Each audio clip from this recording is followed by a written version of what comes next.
ప్రభుత్వం మాత్రం చదువుకోండి ఫస్ట్ అన్నట్టుగా వాళ్ళు చెప్తున్నారు. ఏం చెప్తారు దీనికి? యాడ ఏం చదువుకోవాలి చెప్పండి మరి. చదువుకోమంటున్నారు, ఏం చదువుకోవాలి కూడా చెప్పాలి మీరు. ఒక విధానం మీరు కనిపెట్టి మాకు చెప్తే మేము చదువుకుంటాం. ఏమని చదువుకోవాలి తెలంగాణ రాష్ట్రం? నోటిఫికేషన్లు వస్తాయి. ఎప్పుడు మా వయసు అయిపోయినప్పుడా, మాకు పింఛన్లు వచ్చినప్పుడా, ఎప్పుడు వస్తాయి నోటిఫికేషన్లు? ఇలా మీరు మొదటి సంవత్సరంలో 2 లక్షల ఉద్యోగాలని చెప్పేసి దొంగ హామీలు, బూటగా మాటలు చెప్పి ఇలా నిరుద్యోగులను మోసం చేసి ఢిల్లీ నుంచి గల్లీని రాహుల్ గాంధీ తీసుకొచ్చి ఇలా ప్రియాంక గాంధీ తీసుకొచ్చి అన్ని మేనిఫెస్టోలు అని చెప్పేసి ఇలా మా జీవితాలను ఆగం చేసిర్రు. ఇలా శ్రీధర్ బాబు అబద్ధాలు ఆడుతున్నారు.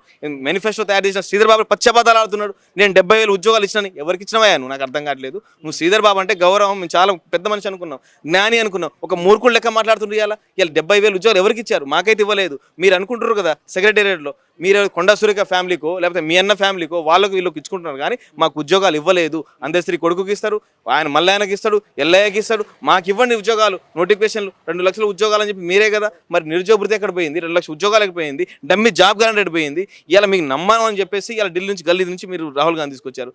మీకు నమ్మద్దని మా తల్లిదండ్రులు చెప్పినా కూడా ఏమో కాంగ్రెస్ పార్టీ మారిందేమో అనుకుంటే మీరు అంతకంటే ఘోరంగా రాబోయే రోజుల్లో కాంగ్రెస్ పార్టీ ఉండేది అనే ఒక నిరసన తీసుకొస్తున్న ఘనత రేవంత్ రెడ్డి గారు.